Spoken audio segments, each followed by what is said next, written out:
say 2011. About 2011, I started the idea, and then about 2012 really got things going. In 2012, it was a slow roll up, and then 2016 came. So between 2013 and 2016, I was really just getting there to get the company going, because for the first couple of years, I didn't even know even what the name was at that time, but the seed was there. So when I formally set everything up, it just provided me an opportunity now to get serious with it and start programming it and creating a website and Facebook page and Instagram page and all that stuff. So around 2013, you could officially say I got things going full steam. And would you be willing to share the importance of your business as well as your long-term and short-term goals that you have set in place? Well, the unique thing of what I do is not so much predicated on short or long term. It's based on Mother Nature. Mother Nature basically governs what I do. Hurricanes obviously have impacted what I do because of the location where I do the tour out on Sandy Key, which is an island located 8 miles off of the coast of West End. So as long as Mother Nature cooperates, I can always look at opportunities to enhance the tours with other activities. For example, there's a boat wreck nearby that people can also explore, which is loaded with fish. There's coral reefs that I can take people on to explore some of the most beautiful reef systems anywhere in the world. And then they also can learn how to fish like a Bahamian, or they can go troll fishing with a rod and reel. So I can do those kinds of things as well. But short term, I guess you could say, is just getting back on track again because of the hurricane. But long term, I want to add a marine ecology center. I want to have a real physical presence in West End where the environment and the ecosystem becomes an important aspect of the community, becomes an important aspect of producing more tourism opportunities and providing employment opportunities for Bahamians who want to get into the marine science field. That's one of the top goals that I have right now, is to get young Bahamians to start looking closely at what's in the water and start to really study it and learn how to provide a future income for themselves. I just wanted to know, is Sandy Key damaged since Hurricane Dorian? Very much so. In both 2016 in Hurricane Matthew and in 2019 with Hurricane Dorian, the island went through what I call a shape shift. And what that means is the hurricane winds, the tornado effect, the blowing of the water, what have you, moves the sand around the key to other areas, and also moves trees that may have been damaged or were already damaged from other storms, and it literally takes them to another part of the island. And when I went out there this time to see the key, it really didn't look like anything I'd ever seen before. And I had to maneuver my way in very carefully because the sand in some areas are very shallow, and that could cause a problem for your boat engine if you don't know where you're going or what you're doing. So yes, definitely, there are trees out in the water that weren't there before. It's created a whole new habitat for marine life, for fish. So in the negative side, yes, it does damage, but in the positive side, it also creates new habitat zones. Do you receive any assistance from the local government? I don't receive assistance from anybody. Only by the grace of God I'm able to do what I'm doing. So the government does provide me with opportunities through the Ministry of Tourism when they provide guests that come in for media tours and social media type blogs or bloggers and things like that. But beyond actually helping me, the government isn't in the business of helping you per se, but they can provide you opportunities to be a partner with them when the opportunity presents itself, so that you can provide them with something like a service, which is what I provide, to enhance the visibility of what there is to do on the island to create more tourism and create more people to come and visit us. So would you say your business has a great impact on the tourism industry in Bahama? I think it's had a phenomenal effect on it, because I took something that was already there, that God had put here, and I examined it, studied it. I said, oh, this has potential. And then I created a whole world around it. So in other words, everything that I do, I didn't actually make it. It was already there. I just took what the Lord had given us and said, let me see if I can create some interest in doing these kinds of tours. And what has happened is a whole lot of tourists have come on my boat. Over 4,500 people in the last 6 years have been on my tours. Not one person has gotten hurt by a stingray, and that's usually the number one question that people ask: how safe is it? Well, because I run a very, very safe company and a safe tour, no one gets to touch my stingrays until I give them permission, and that's just the way I want to keep it. What do you think would be needed to rebuild your business after 2015? What will I be needed? What do you think you would need to rebuild your business? Well, first, there's a lot of things that I would like to have, but currently it would probably be better to have another boat, a little bigger boat, another person to help me out when I need it, more tourism and more tourists would be good. Equipment, yes, there's all kinds of things that you need on a boat, from boat engines to fishing rods and reels to snorkeling gear, to providing light food, stuff like that. But if I could get a bigger boat, that would probably be the number one thing that I could use right now, because sometimes I get requests for larger groups of people, because the tour is so unique in the size that I carry. I try to carry no more than 6 or 7 people, because it's a very boutique kind of experience. And to bring about 20, 30 people could be a bit of a challenge, because then I would lose control of actually giving them the proper tour.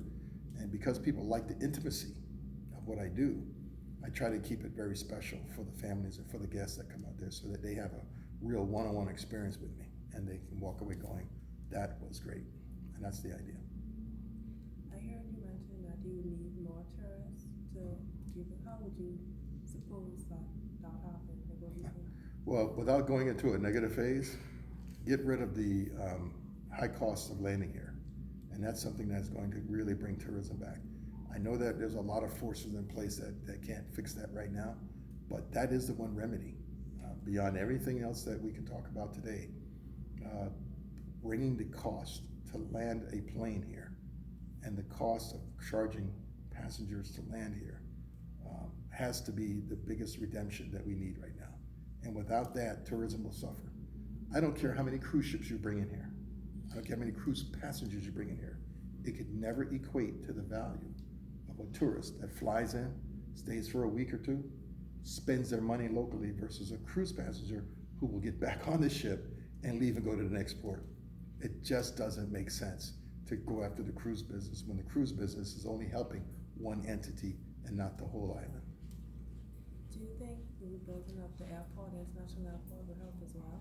Rebuilding of the airport? The international airport that was damaged. Well, they need to do something about the flooding out there that occurs every hurricane, but that's a long-term problem they need to fix.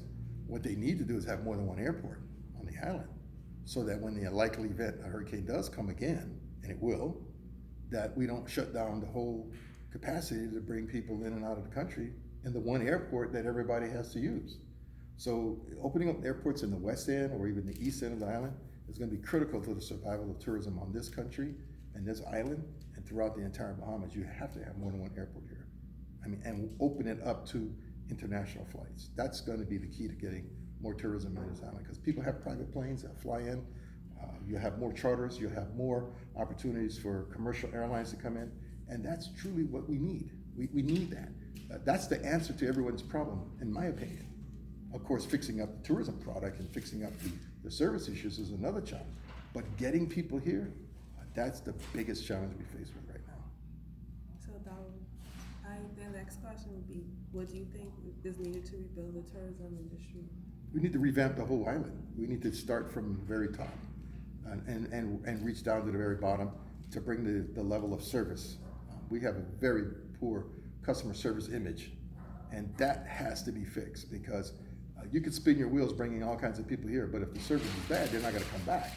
So the remedy is build it so they will come, create the magnet for them to come in, but at the same time, harmoniously, at the same time, start rebuilding and rebranding the island with a new level of customer service that people need on this island. We don't train our people properly here. You cannot go to some of these other destinations in the world and go and find you have the best customer service there, and people want to come back again because of that experience. If we don't match or exceed the expectations of what the travelers want, we will always be a second-rate destination or even a third-rate destination because people will think of us as an afterthought versus thinking of us as a priority. Well, that was my last question. I had a couple of questions, especially when you were talking about the impact of Matthew and then Dorian. What were you able to recover in any different way from Matthew? I know Dorian didn't really affect the West End, but you said it affected did, Sandy it did. Key very badly. Matthew did more damage to us than Dorian did. Mm-hmm. And we never recovered from Matthew. So a lot of businesses had never received the kind of assistance the government was putting out now with Dorian that they could have put out with Matthew, which would have given us an edge up. And I think because we don't have a real set of protocols in place for the nation that says what happens when this island is hit, what procedures do we follow to recover as quickly as we can so that people can get back to a normal life? How do we bring from one island all the resources we need to help the other islands that are affected and vice versa? If we don't have this kind of protocol in place, we're going to be fumbling through these hurricane issues for many, many more years.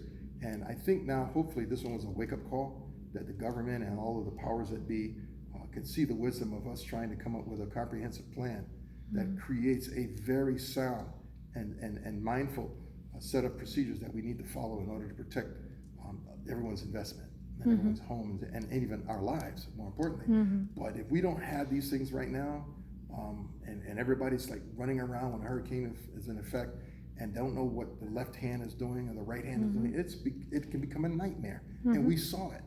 People who needed help couldn't get help. I'm out there helping the animals. I'm out there helping people who don't have any food, people whose homes were destroyed, maybe not as superficially as what we saw in other areas or as bad as we saw in the Abacos, but my God, people still were down and out.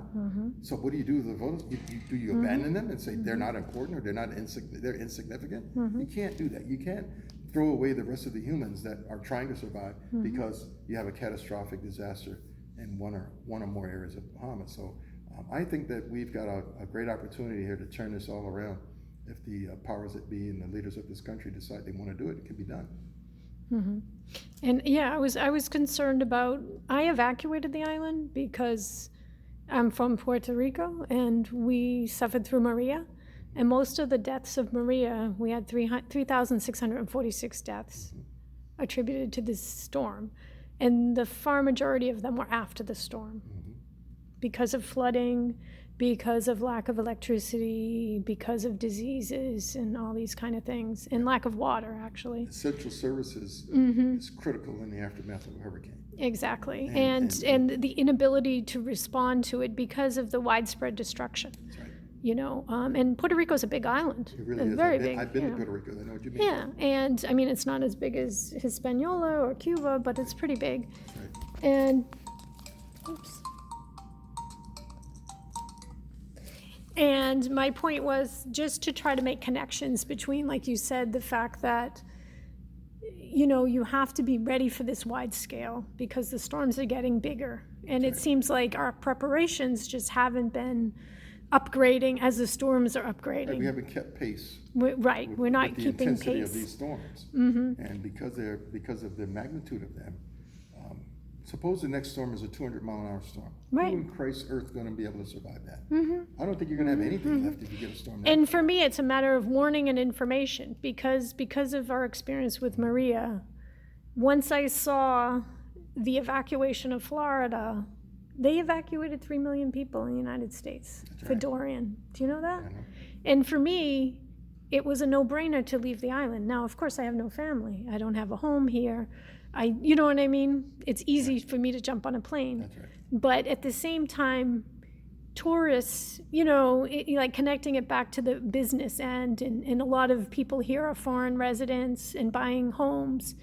You know, it makes people think twice about having a home here and living here if you're going to be put in a situation where there's no information. Exactly. After pressure, the government brought in more flights because I was trying to get out Friday. They closed the airport Friday at 6 o'clock. There were no flights out. International, they shut. Right.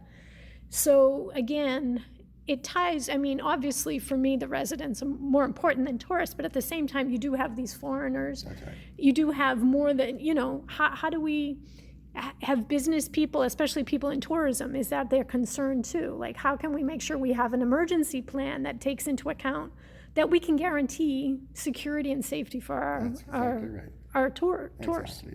It has and, to, and residents, foreign residents. this has to be a comprehensive plan from in every aspect of industry and business throughout the Bahamas, no matter whether you're in the tourism business or not. It doesn't matter. What has to happen is there's got to be a set of procedures that we have to follow where everybody pitches in, everybody becomes a partner with the government. Everybody has to understand that, yes, getting the tourists off the island is priority. That is number one. But number two should be, what about the safety of the residents? What about the people who are left behind? How do we manage them? How do we build the proper shelters? What kind of structures are we going to build in the future that are going to be more hurricane resistance or even hurricane proof if you can? When do we do this? Where do we get the money to do it? How do we tax the people? Or how do we get the grants or get the funding from international agencies to do these things? The world is waking up to the realization that hurricanes and typhoons and things that are cataclysmic and it comes to these hurricanes are not going to go away. They're only going to get bigger. I mean, what do we have, 125 mile an hour wind? Or close to 150 mile an hour winds? Who says the next one's not going to be 175 or 190 mile an hour wind? What was So- it? 185 over in East End, Right, so in High Rock. high rock. Let's say right. Almost- so, almost 200, miles an hour. So who says they're not going to get bigger? Right. We can't predict that. We have to be prepared for when the next storm comes. God forbid we get another one next year. But you don't know that. That's we can't right. predict that. No. But if you're not planning for next year and you got the same situation where you got everything in a state of flux and no one is fixing it or moving as quickly as they could, and now the whole world has literally abandoned Grand Bahama and Abaco because they figure we're okay now. And we know that's not the case. These are all systems that we need to put in place, and we have to be very smart and even shrewd at some point to come up with some concrete ways in order to improve the aftermaths of these storms, and even before the aftermath, preparing for the storms. What do we do now? And those people who passed away, who were told to leave certain communities, hey, sorry. I don't say that I don't feel bad for them, but they were warned. Leave the island, leave the community. Some of them, Some of some them. areas. Yeah. The information was very sketchy Well- because in High Rock was not mandatory. So you see, you know why? Because they didn't know exactly the trajectory of the storm before it hit. But when if you it look on the came- topographical maps, Right, but when it came, that was a flood zone. it killed them. Right, but they knew it was a 25-foot surge coming. I exactly knew right. on Thursday it was a Exactly. 25-foot If surge. all the And when I know prognosticators- that I'm on sea level, Right. I live next to a canal. Right. 25 feet is very above my head. Thank you. So you gotta get out So of I town. got out. Now I talked to people and they were saying, "Oh no, it's fine." And I'm- and the government actually said go inland. That's right. But That's inland right. isn't It's necessarily up safe. higher. That's right. You You need see- to go up. Oh, right. And the problem with these flat islands like the Bahamas is that we can't go up because Right. unless you build up a structure on There's the only slopes, so many places. And you, how many feet up should you bid it? 10 feet, 15 feet, and then the storm's 30 feet? 25, yeah. And 25 30. feet. What do you do then? You see, the whole situation has to be one that if we can evacuate an island that we know it's going to be destroyed and get them to another island and then get them back to that island, Right. that would be a contingency plan. Exactly. That would be a management plan that we could get. So we get in the planes, we get in the British, we get in the Americans, we get in the Canadians to fly in their planes, pick up our people, move them to a safer island, provide some shelter, provide A cruise temperature. ship could do it Cruise very ship could easily. do it Yes. quickly, even more quickly as a cruise ship. They could come in, be Exactly. in position, take us all off, and party on the ship for a whole week. That's the way I would look Well, at I it. mean, in the United States, they did, like we said, evacuated from Florida to North Carolina, 3 million people, over There- 3 million there- people. And they there's- did that before the storm came. There's so many creative ways in which we can save our lives. We can't save the property because it's going to get damaged, Right. but at least coming back to the aftermath. Try to secure, Right. and safeguard life. Exactly, save our lives and then have that plan to rebuild implemented as quickly as possible, especially the cleanup. That is going to be the biggest challenge. And I tell you, this island is, oh God, I can't believe we're going through this again, that we have to endure this again. But like you said, people now are thinking twice about buying second vacation homes because they realize they're taking a great risk with their investment now. I would imagine the insurance And the insurance has too. to go up. It just creates So in terms of sales and tourism, I think you'd probably, I mean, again, maybe the government and tourism and different companies working together to try to present it in a way to ensure, assure people that are going to buy in that, well, it's a risk. It's a risk in Florida, wherever, if you want to be on the water, we know. You pay the price for paradise. That's right. When you come to these islands, no matter where in the world you go on an island, you have the risk of a hurricane or a typhoon. Or going out on a boat. Or going out on a boat. And go diving. Look at the people in California. They're getting burned up. How do you stop that? Right. You can't. When the fire rolls, it rolls. When the wind blows, it blows. It's coming at you, it's coming at you. You can't get out of the way. I mean, you can get out of the way, but you can't stop it. Exactly. So we have to really be smart. I mean, I'm not the smartest guy in the world, but man, I'm sure I'm not the dumbest. But I can see the simplicity of us putting something together that makes sense. And if the powers that be can't see it, then we shouldn't probably have them in the position that they're in. We need to find people, get some of the young people like Azariah here, who can come and take over this country and start doing things and don't be afraid to speak up. Then we might have a chance. Because I look at the next generation behind me as the generation is going to solve a lot of these problems. They have to take control now. They have to be vocal. And because we have been taught not to speak out, oh, you don't want to say that in public, really? Who says you can't? The Constitution says you have a right to speak your mind. That's right. What do you mean? So they're going to label you a bad person because of that? Because you speak the truth? That's why I'm not afraid to speak out on anybody. On both sides of the color divide of the politics out here. I don't really care what color you are. I care about this country. I care about our future. I care about the young people.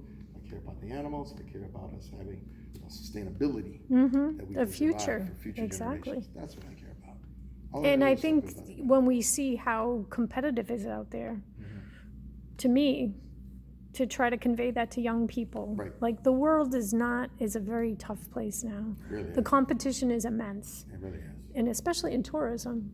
Really and the thing is we were talking before you got here about the unique environment of the Bahamas.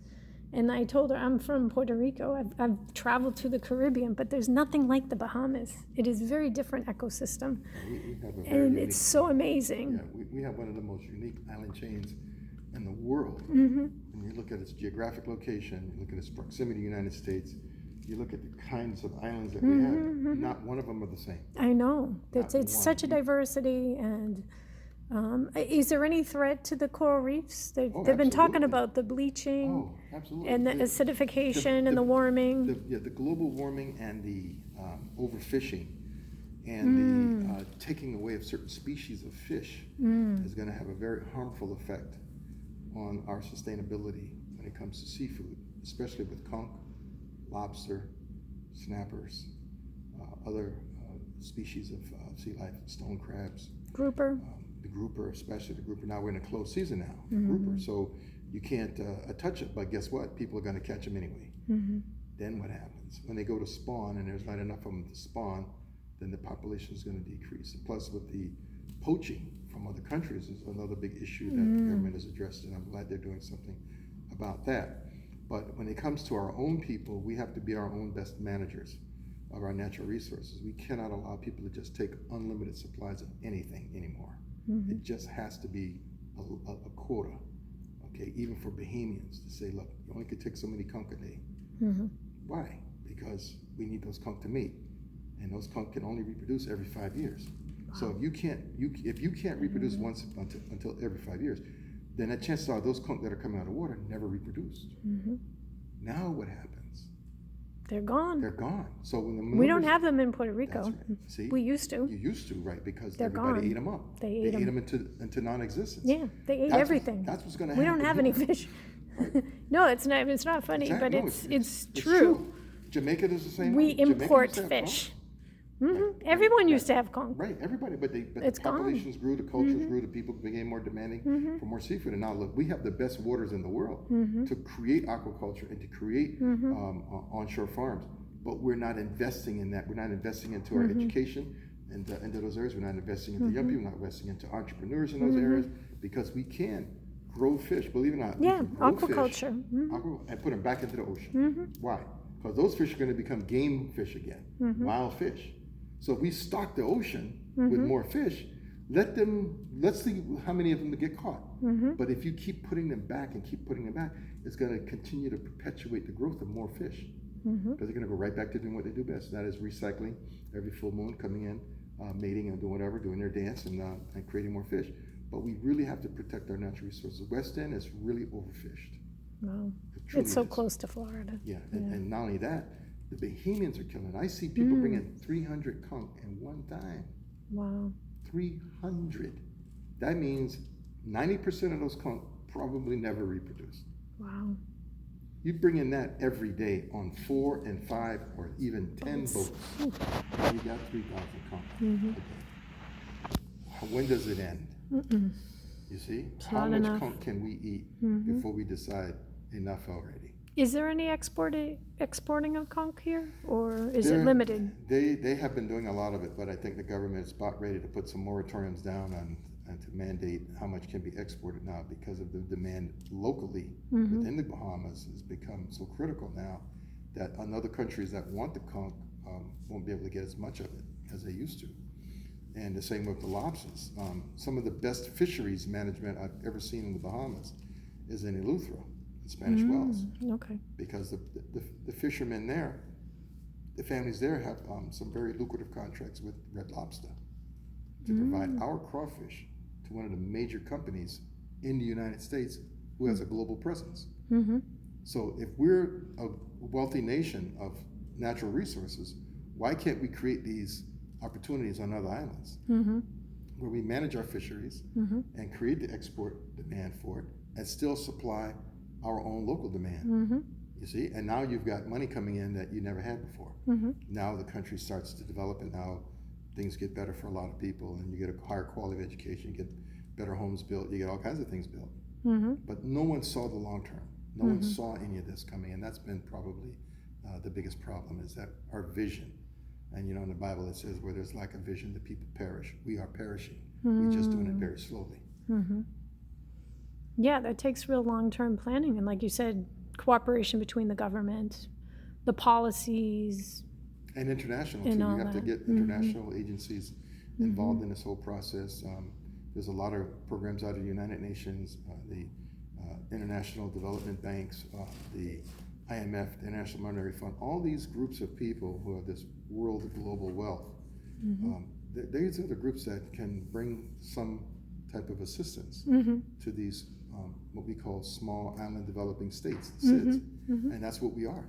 Right. We're truly a SID. We're SIDS. And we're susceptible to a lot of global challenges right now, especially with weather. And if we don't start to figure out our remedies now, by the time her children or grandchildren are born, there won't be nothing left for them to enjoy, because we will have consumed it all or destroyed it all, or Mother Nature will take care of it for us. We have to leave. That's right. We'll have to leave the islands. We'll have to abandon the islands because the sea levels have risen so high you can't drive on the roads.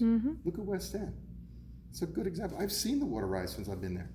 I could tell you, I used to live in West End when I was a boy, and there were no roads. There was not even a seawall in West End when I was a kid. And to see it now coming over the wall, and these freak storms come up, and the water splashing into the streets, and all the seaweed coming into the road like it did the other day. A few weeks ago. Those are enigmas in weather, to see mounds of seaweed on the road in West End, and you couldn't even drive. Wow. Because it's all up in your car, and the salt getting all up in it too. So things are changing. Yeah. Yeah. In my lifetime, I never thought I'd ever see anything like this, but I can say I have seen it.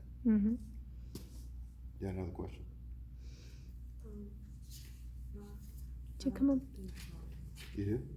Don't call me up late at night saying, "Oh, Mr. Cooper, I got an idea. I got a question for you. I want to hear it." I'm just teasing you. You don't have to call me at 3 o'clock in the morning.